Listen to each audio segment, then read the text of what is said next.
Take a seat, grab a cup. It's tea time with T-Gerf. Hey guys, welcome to Tea Time with T-Gerf, where I have honest answers for your honest questions. Let's see what today's topic is.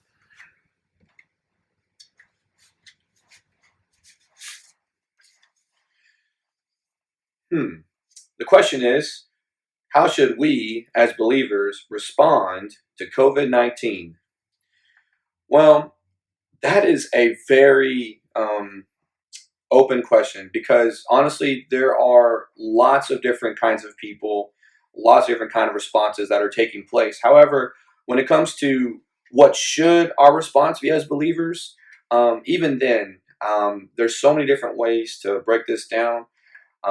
One thing that comes to mind for me is that this is a time where we need to be very honest with God and honest with ourselves and honest with those people around us. And the reason for that is that COVID-19 has taken a toll on everybody. And people need to understand, especially believers, to get away from the stigmas, to get away from any kind of misnomers or misconceived perceptions or conceptions about what it means to be a believer in times of crisis, that it's okay to not be okay. But at the end of the day, we need to understand that when we go to God, that we know that He is our rock, He's our refuge, He's who we can put our hope in. And so we need to cling to those truths that we find in Scripture and that we know based on our personal relationship with God. And then with others, it's one of these times where, again, we need to be honest. We need to talk to people.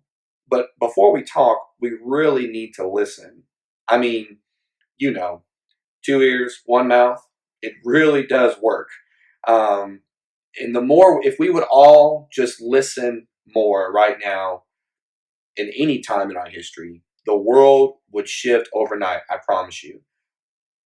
So with that, you both need to be honest, whoever you're listening to, whoever you're talking with. And I'm reminded of, in Proverbs, I love this scripture. It says that the wounds of a friend can be trusted, but the kisses of an enemy multiply. What that means simply is this, is that when you have real friends and real people in your life, they can take the honest conversations. And that's just like it is with God. I promise you, He can take whatever it is you give Him. He can take whatever choice words you want to give Him. He can take it. He can take anything you throw at Him. The reality is that you need to get that out because you need to, I love this scripture too. It says that we should cast down our burdens at the feet of Jesus. And you know what? Right now, a lot of people are burdened in different ways. And so one of the best things you can do in a response is to be honest with God by truly laying down all your junk, all your thoughts, all your feelings, and letting God then come in. Let the Spirit of God come into your life and to do something to truly renew your heart, soul, mind, body, and strength, and to truly do a work. And then as you do that with other people, it's an amazing thing that we see in the life of Jesus, right? That He was the perfect living example for all of humanity. But we too are living examples of this faith to each other. So we need to be a real living example by being honest, by being willing to listen, by willing to get everything out so that your friend and those that love you and are dear to you can truly be there for you. I think it's incredible how the responses that we see from Jesus when He says that He's going to sum up everything that we do in 2 ways. 1, love God with all your heart, soul, mind, and strength, and love your neighbors yourself. And right now, those are going to be the top 2 things out of everything, if you and I will cling to, I promise you, are going to get you through these times with COVID-19. I think it's just one of those things where we tend to forget how simple it can be as far as who we are as people. And I'll be honest with you, that's what is happening right now. You and I are both figuring out who we really are, who we want to be, and we're going to have to find out what we're willing to give God so that He can do something in us that we couldn't do ourselves in the first place. So, best way to respond to COVID-19 as a believer, I would just encourage you, be honest, be real with God, be real with friends, be honest with them, and be willing to receive from friends that, like the proverb says, the wounds of a friend can be trusted. You might hear some things that you don't want to hear, but I promise you they're trustworthy. You can even look in the scriptures to when Jesus comes back and you see, oh, doubting Thomas over there just not wanting to handle anything. And right now, I promise you, over the last few weeks, I've talked to a lot of doubting Thomases just in this situation. But with friendships, it works like this, just like it did with Jesus. He had to let Thomas touch his wounds to let him know that he really was Jesus, the same one that died on the cross for him and his sins.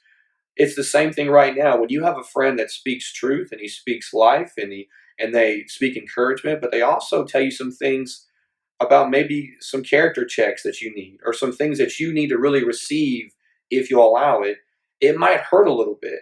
But the reality is that they're trustworthy and they're going to make you better in the long run. And so don't be afraid of the wounds from a friend right now. But do be careful to be around people who are just going to flatter you with things that are just going to make you feel good or get you by for about, I don't know, a second, and then take you right back to the dark place you came out of. And so, look, be encouraged today. Understand that every one of us plays a part in this. And if we all will respond well, like I'm telling you to do, I promise you that we all will get through this. So that's our response. That's my response to you. That's my answer for this question of how should you respond to COVID-19 as a believer.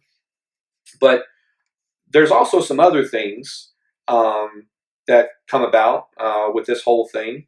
And one is, what should we do if we are bored during this quarantine? Well, I have got some real thoughts on this idea of being bored. And look, you know what? I'm going to say this right now. Some people believe that, okay, yes, I'm a Christian, I'm a believer. But there's some things that I do and that I believe that are really applicable to anybody. It doesn't matter if you believe in the same God as I do or not. If you're a human walking this planet, it'll work for you. Now, my opinion on that, it can be in my faith. It can also just be in the practicality of what I've seen over and read about over the history of humanity, that we as people, we don't really change that much over time, and we're all pretty messed up in some way. So if we find some things, you've heard it said that if someone tries to do the same thing over and over again, expecting different results, that they're called insane. Well, I want to flip that. If you find something that works, do it over and over again, and you might be a genius in the long run. So when it comes to what should we do if we're bored during this time of quarantine, I want to say this. A lot of people, their definition of boredom is on a whole new level right now. But as a believer specifically, let me just say this. I really don't believe you should ever be bored as a believer. You know, when I read the scriptures, just Jesus' statement alone in John 10 about he's come to give life and life to the full, I don't think boredom is in there. I think everything we do needs to be on purpose. Everything we do needs to be with intention. Everything we do needs to be something that glorifies God. I'll be honest with you. If I'm God and I'm looking at me, Tyler, and I'm down here saying how bored I am, and God's looking at all of His creation, all of what He's given me, all what He's put around me, and I come to Him and say I'm bored. If I'm God, which I'm not, I would be pretty ticked. I'm just gonna be honest with you because I'm like, you're bored? Are you serious? What more do you want? Do you need your own personal rocket ship to the universe so you can fly around and see some new stuff? My goodness, right now, I can't go anywhere.